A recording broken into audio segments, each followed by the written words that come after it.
All right, Charlie, why don't you tell the good folks what we're doing tonight? You've heard of brown bagging it. Tonight, we're black bagging it. A double blind, and we'll explain how it works in just a moment. Stay tuned. You're going to want to watch this one.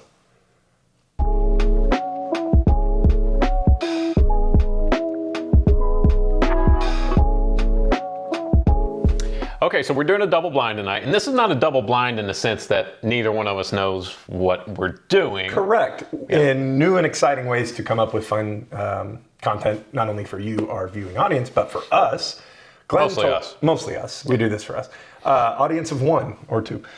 Glenn had a bottle that he said, hey, I got this bottle. I want to do a blind for you. And then I hit a couple of stores today, and I was like, you know what? I have a bottle as well. And I thought, how much fun would it be that neither of us know what the other has brought, and it takes all of the preconceived notions, and you truly get to do a comparison. Now, he knows what he brought, and I know what I brought.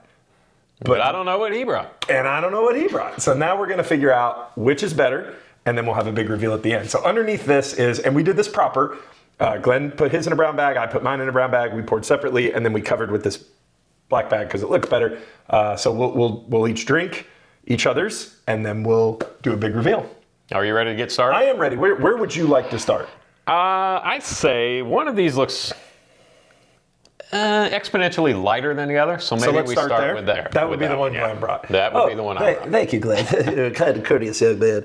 As Glenn mentioned, it is very light. Very light in color. Let's see if we can get that for you. Very light. Almost a yellow, or maybe a slight. Yeah, almost like a watery apple juice. Yeah. I'll tell you what, it doesn't run down the glass at all. No, it does. It's thick. very viscous. It puts a nice ring around the glass. Interesting. Let's nose this. It's got a much more... Oh, I'm going to shut up. I know. You talk. Okay. I'll talk. I'll do this one. I did get an immediate blast of ethanol. Let you behind the curtain. First drink of the day, first nose of the day, first sip of the day. So fresh palate. So I'll hold judge. I did get a big blast of ethanol, but there is some nice fruity notes, almost like an apple or a citrus kind of are battling there. And I didn't get any ethanol. Really? I got all just fruitiness. Yeah, there's definitely some fruitiness. I'm getting a little ethanol there. Okay. It's not overpowering. It's not terrible, but I'm getting a little on the nose. Okay. A lot of fruit. I tell you what I'm not getting. I'm not getting a lot of sugars. I'm not getting a lot of oak. I'm not getting a lot of campfire. I'm getting a lot of fruit. I'm getting a lot of a floral and fruit nose. There's a bit of a savory note there that I'm picking up on. I'm not quite sure what it is. I don't know about that but one. it's in the background. And see, this is why it's fun to do blinds with your friends, because Glenn knows what it is. I don't. I will say I've never had it before. Oh, okay. Yeah. Well, that's good. I don't think we've ever done an episode on this. Don't particular say distillery. that, because now you're still not going to know. Cheers. I am going to know. Cheers. Here we go. Blind number 1.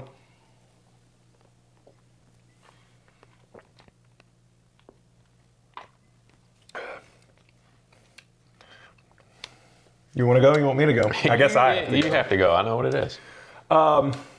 It's okay. Honestly, it's...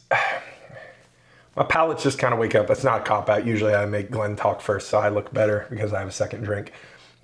Nothing really jumps out at me on it. It's kind of light and airy. It's light on its feet. It's sippable. There's a little bit of rye tingle or some sort of tingle kind of on the sides of my tongue.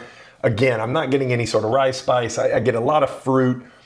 There's not oakiness, but there's definitely that savory note. Almost like, it's going to sound weird, like a beef jerky. Kind of like a kind of that savory, not barbecue, but like almost like a meat. I get a little bit of that too. You talk, I'm going to drink one more time. I agree with basically everything you said. I feel like it packs a little bit more flavor punch than what the nose and the color of it would suggest. Not a ton. Yeah, but the flavor kind of follows the nose. It's fruity, it's sweet. There's a little bit of spice on it. It feels. If I were being critical, I would say it feels very one-dimensional. There's not a lot of differing. It feels very one-dimensional. It's there's no complexity really to it. Yeah. You get kind of a burst of I don't know how you would describe it, like citrus, not citrus, because citrus would have like kind of a tingle. It's almost like it's like a light fruitiness. Yeah. Like a juicy fruit, maybe even almost. there might be a little bit of an orange note there. Yeah, I don't know. But It's really hard to assign any kind of specific notes Yeah. to it. And A I little think bit of that- caramel on the end, I think that speaks to it that we're having a hard time and like, well, but very drinkable. yeah, it's drinkable. It's got to finish. Like it's still hanging around a little If bit. you say, are you ready to move? Yes. Oh no. Let's talk about. Do you want to talk about? Do you want to drink both first Well- and then try to guess and do that? And no, because I don't want you to forget. So Oh, I'm not gonna forget. There's nothing to remember. tell me anything that you think that might describe this as far as After drinking it and having two good sips out of it, the nose has improved. Go back to your nose and now I'm starting to get that savory note that you mentioned. it's a lot more prevalent It's a this time. lot more. So was this a fresh pop? Yep. Okay, mine too. So But it's rested for a little bit. yeah. Proof wise, I'm gonna guess. I don't know. This one's tricky for me because I get ethanol in the nose, but not much on the palate. I'm gonna say it's 100-ish. Give me 95 to 105, somewhere in there. I don't think it's particularly old because obviously the color. Now I've been surprised before. I will tell you this: the thing that's messing with my brain is looking at the color and then nosing it. It would really not surprise me if this was a Scotch or a malt whiskey. I'm not saying that's what it is, but it gives me some of that vibe. Do you feel like the flavor indicates that it might be that? I've had some single malts that are very light and fruity, but I don't drink enough Scotch to know different regions and stuff like that. I'm just saying that that's the kind of vibe it gets to me. So it could throw me off, but Any idea on a price point? What would you guess? did you buy it? $600. No, $3. I couldn't even begin to guess. Okay. I couldn't even begin to guess. So, what about you? Do you want to guess what it is? What yours is? I don't think I would begin to guess. So, I brought what appears to be an actual bourbon. Yes, it does. And I'm going to shut up and let you go now. It has Glenn's a turn to nice deep amber color. Very nice, very nice. I would say it's much more visually appealing than the first bottle. I mean, well, we'll talk about visually appealing later. Okay. Keep going. Keep hammering. It sticks to glass pretty well, but then quickly starts to run down the glass. Legs are pretty tight. Shall we know? We shall nose. Whew. Now, yes, that's a much better nose than the first. Well, in the sense that Not that the first one was bad, but so continue on that path. so this nose is deeper. It portrays a little more age, probably a little more exposure to oak. Okay. Obviously, the color does too. It's got more of the classic bourbon profile. A little bit. That one's got a little bit of that savory note on it too. Yeah. A little bit of that. And I'm wondering how much, when one person says it, how it jumps in there. I wouldn't disagree with you. It's not super prevalent though. It doesn't smell super sweet. Does not smell super sweet. I don't get any, and I'll let you continue on your path. Don't get any fruit on this one. I think you hit like it's classic bourbon. A little bit of alcohol, some nice oak. It's got a super familiar note though. I don't get anything familiar. No, it's a little dusty. It smells a little dusty. Dusty. Yes. Funky? No, like old leather, like something that's been sitting around for a while. All right, here we go. Cheers. All right. Blind number 2.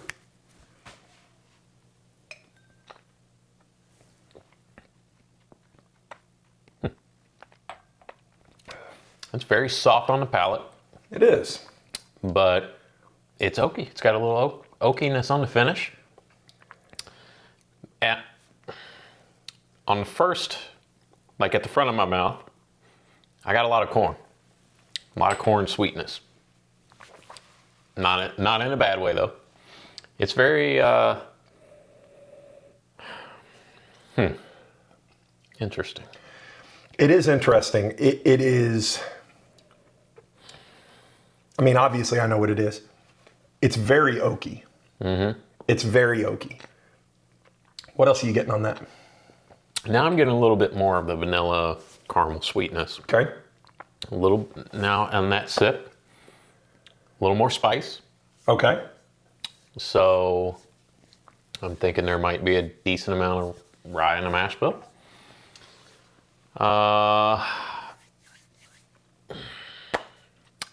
You want to guess? Any guesses on age, proof?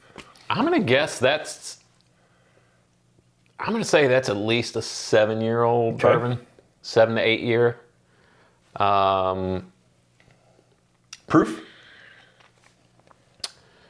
I don't think it's very high proof. Okay. I think it's between 95 and 101. Okay. So you went a little more narrow than I did. Pretty Okay. narrow. I'm probably way off. It's probably like 125 or something like that. You said you get a little spice on there. There is some spice. This It's is like any guess on the mash bill or? I don't think it's a rye. I don't think it's necessarily a super high rye, but I do think, if I had to guess, I'd say that it's at least 10 to 12% rye in a mash bill. Okay. But it's also super sweet, too. Really? Okay. On the palate. I say super sweet, but there's some sweetness, but not like a candy sweetness. Okay. That's interesting you say. I don't get a ton of sweet on this. And maybe when I say sweet, maybe I'm more describing like the lightness on the palate as far as like it sounds stupid, but like the friendliness, the drinkability. Delicate? Yeah, delicate on the nature. palate, Okay. which I think maybe I was confusing with sweetness. Let me go back in one more. Man, I'm getting that beef jerky. Yeah, I beef am bouillon too. on The that. bouillon. Yeah. It's like a roast. Man, there's something really familiar on that. Any other guesses or any other comments on it? No, I think. Are we ready for the big reveal? That's what I think people we have been are. I waiting think on? we are. Okay. I think we're ready. Which do you like better? Oh, definitely the second one. Okay. Yeah. All right. So the second one wins. Yeah. All right. So let's be very careful. Very delicately. Well, which do you like better? Oh, I think the second Do we even have is to ask? better. Yeah. So we're going to delicately do that. You hold your bag. Yep. We told you we're very, Holding my. hold your bag. Never mind. All right. Should we reveal? Why don't you first reveal one? yours? Okay. That we didn't enjoy, and we'll let you talk about it. I'll be darned. This is the Whistle Pig Camp Stock Wheat Whiskey. Okay. So this is a limited release. 100% wheat. No. Nope. I So thought this I was onto is something on the Scotch. 85% wheat whiskey and 15% straight rye. So the wheat whiskey is actually MGP, well, an undisclosed Indiana distillery. The rye is Whistle Pig. Okay. So don't know the exact mash bill, but that's what they give us. It's only 86 proof. I was close. You at were 90 pretty close. to 105. Yeah. Non-age stated, so we know it's at least 4 years old. And $75 is retail. I actually only paid $59.99 for it. I mean, I will tell you this. And this is another one I picked up at our local Kroger store. Our friend Leanne. Thank you, Leanne. Go back to your nose on the Whistle this one? Pig. Yeah. Yeah. Whistle Pig's done some interesting things. They did a Traeger grill. They've really leaned into this outdoors. This is Solo Stove, which I have a Solo Stove. I love my Solo Stove. Yeah, I forgot to mention that. Love that it's the Solo Stove Toasted Edition. I like these little collaborations. They're fun. I don't know. I don't know if it's... So they finished this in a proprietary Solo Stove Bonfire 2.0 barrel toast, whatever that means. Okay. At 1400 degrees, smokeless. Interesting. Yeah, it's supposed to have a campfire s'moresy. I don't get any of that. I think I think this is one of those things, great idea, but maybe it just needs to be in the barrel longer. So. And I think $75 is a little much. I'm glad I didn't pay that for it. Yeah. I wouldn't buy it again. I don't think I would either. I mean, it's okay. It's a drinkable bottle, but unless you're just a huge fan, and this is, we'll talk about Whistle Pig. I was a little disappointed in it, to be honest with you. I saw it the day that I picked up the Elijah Craig 18. I thought, that's one I've seen a few times. Take a shot at it. Yeah, I'll take a shot. Right. We had never done a Whistle Pig, so probably never will again. Nah, we will. No, we'll do something much better. All right, ready? Yep. So mine is Pappy Van Winkle, 15 year. You may have heard of it. This is 107 proof, 15 years old. Okay. So I just thought, What a juxtaposition there. And I wanted to do this, and this is I cannot believe this worked, and I can't believe this bottle was graciously donated by a friend of ours, Mr. Pedasso, Stu Pedasso, donated this to us, and we appreciate him. He's a great guy. He's cute too. Really cute. I wanted this to be a lesson to people that we poured it. It was in a glass. Glenn drank it. He did not achieve enlightenment. His head did not explode. He was like, yeah, it's pretty good. It's better than the Whistle Pig, I believe. A lot better than the Whistle Pig. Yeah, and it is. It's a good bottle. No rye. It's a weeder. You know what's funny is I almost said, this almost tastes like a weeded whiskey, but I didn't want to sound stupid, so there we go. You should have. I will tell you, and we've talked about this on the channel before, and if you stuck with us through the 15 minutes of us bouncing around Pappy Van Winkle, good on you. When I first got into bourbon here in Louisville, Pappy was, I don't want to say readily available because it wasn't, but if you went to a liquor store and be like, hey, when your Pappy comes in, call me, they would. Right. And I've told this story. There was never a time, this would have been 11, 12 years ago. There was never a time in the spring or the fall, because it was a twice a year release, that I didn't have a bottle, at least a bottle, many times, many bottles of the 15 year, because this was my go-to. And it was, I don't know how many bottles of Pappy Van Winkle 15 year I've drank, but it's more than 10. This may be the first 15 I've had. Really? I've had 23. And I've told the story many times of when I bought the 23 back in 1999 or something. It was sitting collecting dust on a shelf in a liquor store. But yeah, I mean, of course now I'm like, oh yeah.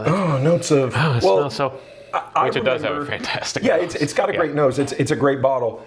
But I remember this is going to come at me.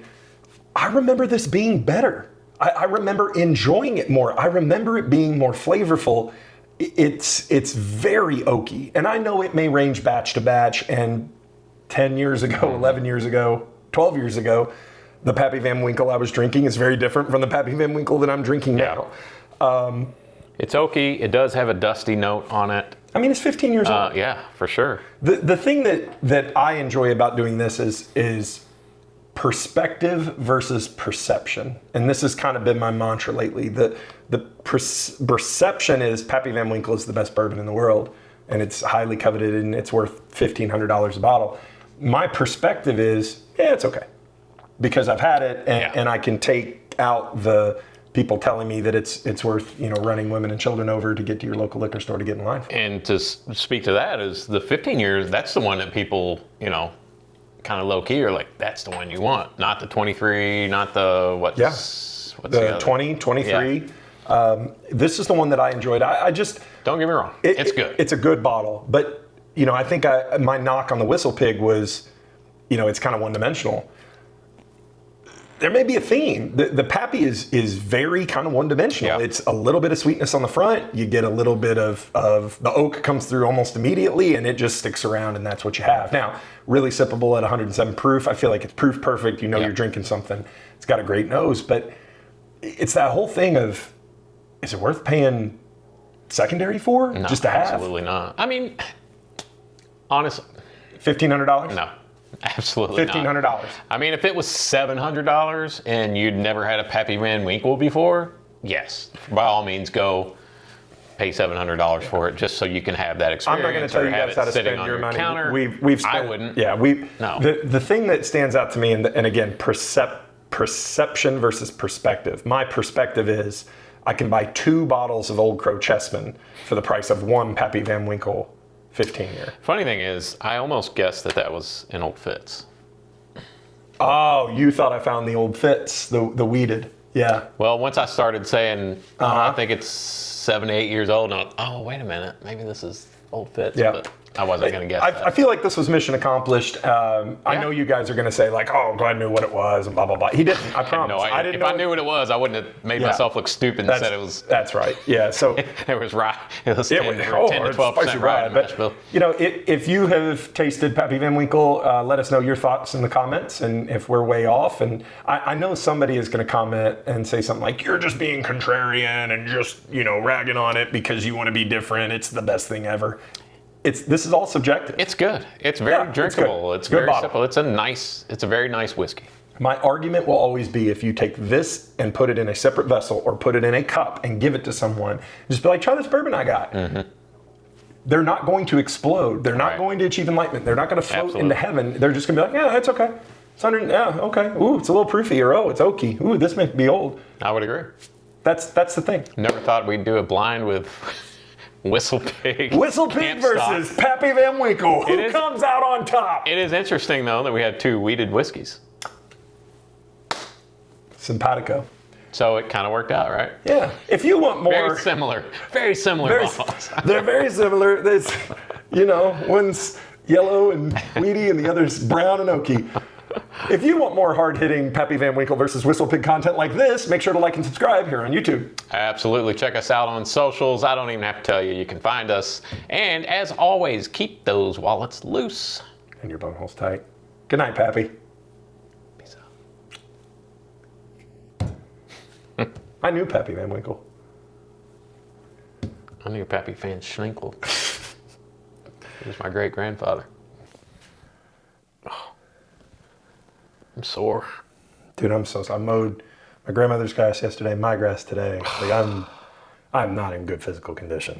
You want to drink some bourbons? Yep. Yabba dabba doo. I blew my nose, and it was really weird because it's allergy season. Testing. So I blew my nose and into a tissue, obviously, and a thing came out that in the physical world we inhabit could not have possibly fit into my olfactory, like into my sinus. It was the weirdest thing ever. I'm so glad you shared that story with me. It was just weird.